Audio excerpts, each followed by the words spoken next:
if you get accepted into these various festivals, do you plan to travel to any of them? Yeah, I take my resources very, very seriously. I absolutely will not go into debt. So I will really look into the festival.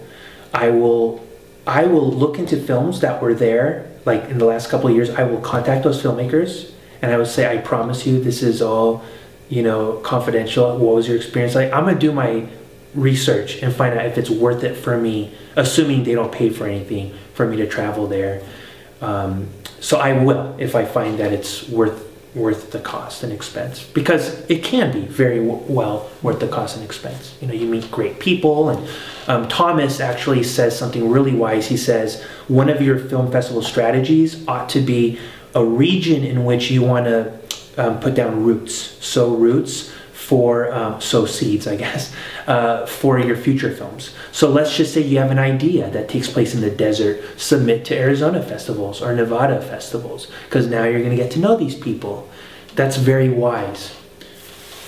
So that would be another reason. So I did apply to or submit to a few festivals that are like in the Indiana region, because that's where my wife's from. That's where our next film's going to be, and I believe we have a good solid base there, so we'd like to connect with those people. And as you reach your limit, both in resources and time, in terms of how long you'll wait on the festival circuit, you know, have you already mapped out your strategy beyond the film festivals? What comes next? For Girlfriend 19? Yeah, for Girlfriend 19. Yeah, again, my goal for Girlfriend 19 was just to make it, honestly.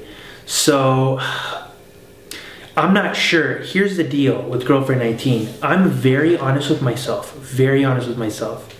I could maybe craft a really catchy teaser or trailer and maybe squeeze out a few sales out of it just by the teaser alone or trailer alone on whatever, Amazon, however you make money these days. But the truth is, even in my trailer, God bless her, my main actress and the other actors, nobody knows them.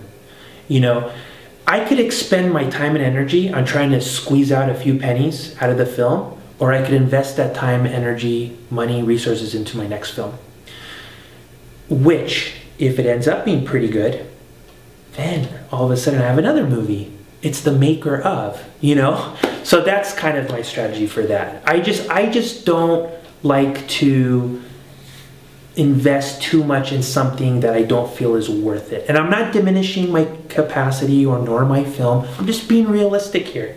I'm taking that energy, that time, those resources, those investments that could go into promoting this thing that most people don't care about, taking that and then channeling that into the next thing.